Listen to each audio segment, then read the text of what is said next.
Look, Battlefield 6 has been taking the internet by storm, so I thought I would collect a few of the key details I've seen floating around that really stood out to me as important, both on console and PC. This game is clearly standing out to newcomers like myself and longtime veterans of the series. Let's go over a few important bits.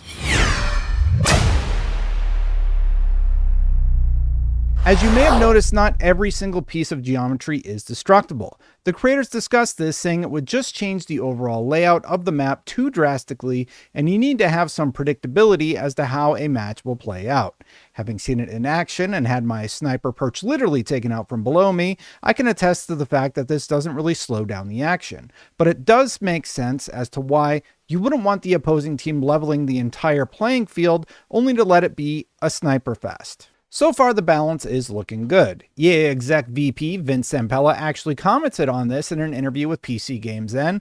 Via Insider Gaming, he said Zampella stated that the new system isn't about created moments, but about allowing the map to be destroyed in any way possible, to the point that it no longer remains the original map. Zampella elaborates that Battlefield 6 maps are made purposefully for fun, combat sightlines, and performance. Hence, when the players get control over the destruction, they might blow up this building one time, this building another, or nothing at all. And that's where the flexibility has to come in. However, even when they are destroyed, the map should still feel fun, and Zampella guarantees that the map is still fun to play. Zampella concludes stating that players will have to trust them to be good at their jobs and hopefully then can make a really fun effing map for you to play. He adds that Battlefield 6 tactical destruction should not leave the map in a less fun state, as it would just ruin the gameplay, and it is all about creating the most fun gameplay. Let's talk about microtransactions. Speaking of looking good, well, I know some of you out there like the Beavis and Butthead skins next to Nicki Minaj in Call of Duty. The Battlefield team said that they don't need Nicki Minaj in their game. The plan is to keep it more real, more grounded, and a little less silly in the skins department. That's great news to those of us wanting a bit more traditional Call of Duty these days, now that it looks a bit too Fortnite in 2025. The team did confirm that they plan to do seasonal events though, and they'll have some old fan favorite maps make a return. These events will probably leverage the Battlefield 6 Pro token. According to the website, the Phantom Edition also includes a token for Battlefield Pro, a Season 1 package that includes the Battle Pass, 25 tier skips, exclusive cosmetics, XP tokens, and much more. So what does that mean for class customization? As you probably know, you can customize your class a lot in Battlefield 6 if you so choose to. Give your Recon character an assault rifle, give your engineer a sniper, go crazy. But when it comes to cosmetics, the development team has really considered class distinction. If you've chosen to alter your character in some fashion, be that by loadout or by downloadable skin, you will still have unique identifiers that will separate them from the other classes. Recon will have a ghillie look, for example, with an antenna on the shoulder. Other classes will also have standard identifiers that make them stand out. And a slight subnote here, but your Recon class will have advantages with sniper rifles, for example, as it's what the class is supposed to use. So while you can swap it out for something else, maybe you shouldn't. Speaking of Recon class, did you know that the style of glint you see from the sniper rifle will determine if you're going to be killed in one shot or can survive the hit? This subtle touch can be seen during gameplay and is one helpful thing to note if you're trying to have a sniper battle across the battlefield. In addition, classes like support have multiple options for reviving now. You can quick revive with a tap of the defib paddles, or you can charge them up for a full revive, which will put you into a brief cooldown. A really great consideration should you need to get the team back up quickly. Also, support will revive twice as quick as any other class when they use the drag and revive healing method. Play this class right and you'll be a huge asset for your team. Class reworks are already underway. As a general note, this beta period is going to see the classes get reworked here and there. For example, the Assault class has already been given several revisions with the ability to now use Respawn Beacon for a limited number of times to more easily hop into battle. Add the Sniper Rifle and Shotgun combo into the mix on Assault, and you've set up a nice little combo for yourself. The Deploy Beacon on the other class, however, it has now been moved to Assault. So sorry campers, no more easy respawns. And we haven't even got a chance to try out that fancy new ladder yet. The adrenaline injector also got a buff, now improving resistance to flash and stun effects. It gives you more explosive and fire damage resistance and improves movement speed. Commanding Presence replaced the enhanced mobility perk as a signature trait so you can capture objectives faster and you're removed from combat status faster. The engineer is being looked at during this time to see if it's rewarding enough, so engineers, be sure you're sounding off on social media. Support was also being looked at to ensure it's working as intended and rewarding enough. Key areas are being monitored for improvement already, like the refresh rate of supply crates and how well the signature weapon buffs are working with the class. Leaving Recon, which arguably got the biggest nerf, if you can call it that. EA said, for Recon, we saw the opportunity to strengthen the disinformation and sabotage components of its role. With that in mind, we set out to redefine one of Recon's training paths by removing Pathfinder and replacing it with Spec Ops. The Spec Ops training path is a nod to the stealthy, explosive-focused class last seen in Battlefield 2.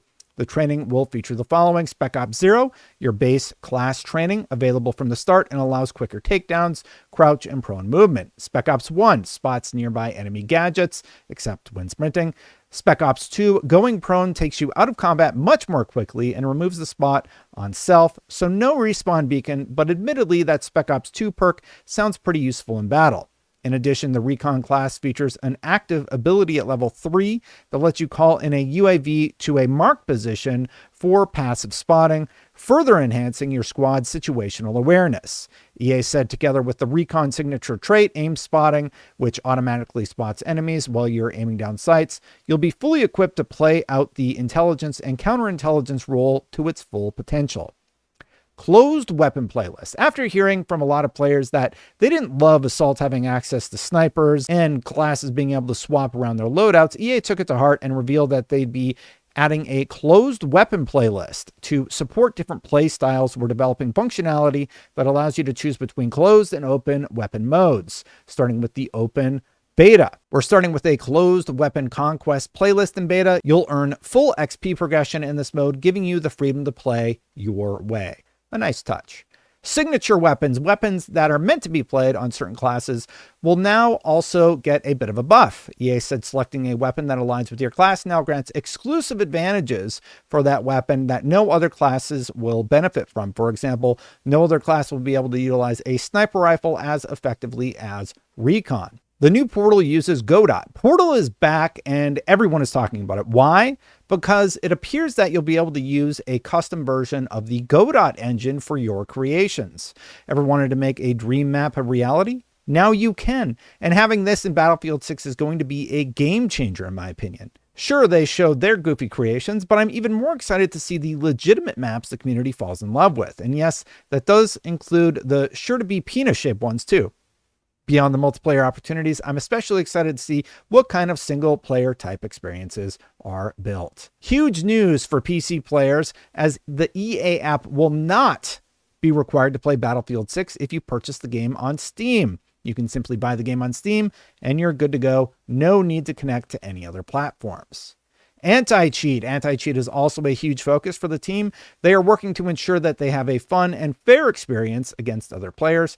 Battlefield 6 will utilize the team's proprietary Javelin anti-cheat, which is a kernel-level measure designed to keep gameplay clean. Of course, many PC players do not like this level of anti-cheat, but it is the most effective on the market. EA elaborated on this in an interview with World Media, saying that they're going to be doing everything they can to stop cheaters. It's a weird one because you don't want to talk about what you're doing. It gives people that are trying to cheat a head start against you.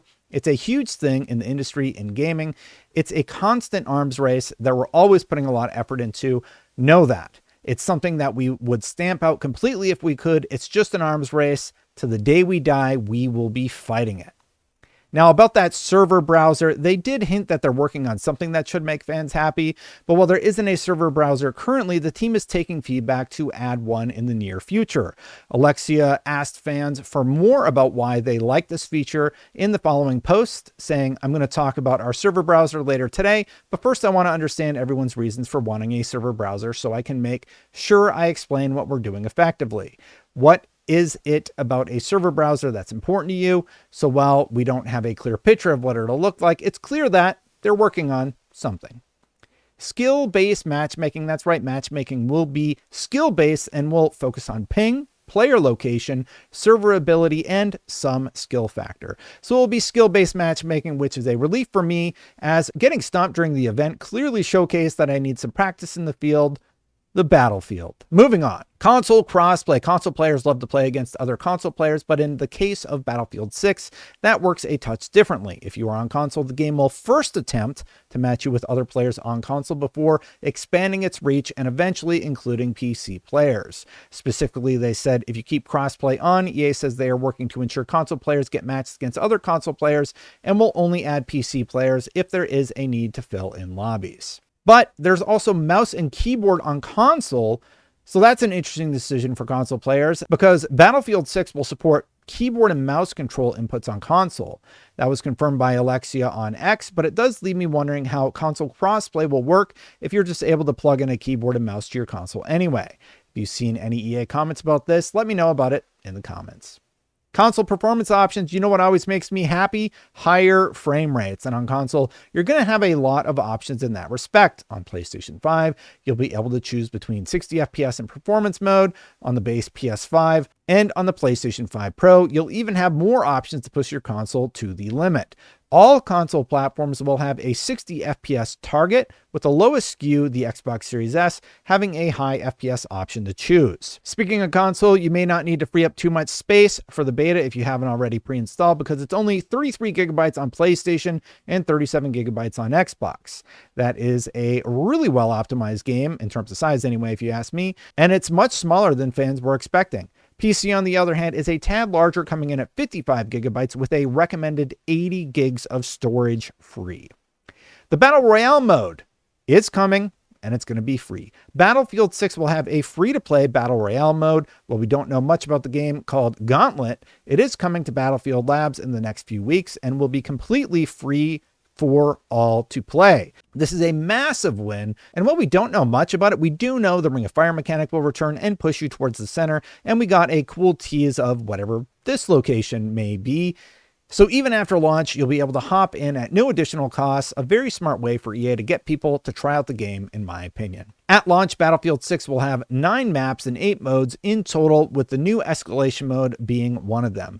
And the Battle Royale mode I mentioned earlier also included. The modes are Conquest, Breakthrough, Rush, Escalation, Squad Deathmatch, Team Deathmatch, King of the Hill, and Domination.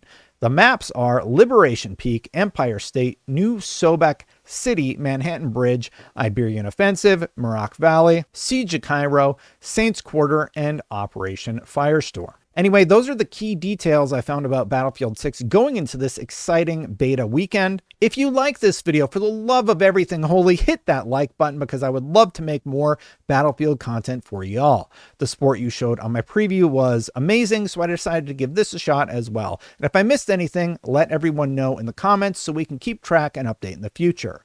While I have you, if you consider hitting that subscribe button and hitting that bell, I would also appreciate it very much. And a huge shout out to all my members, especially Chris Reddy, Filaroni, Aries EMS, as well as everybody on this screen. Thank you all for supporting it at any level. If you want to do so, you can do so at patreon.com/SaveStatePlus or by clicking that join button and becoming a YouTube member. If you like Battlefield 6, check out my preview from the big event, and I'll see you for the next one. Bye for now, everybody.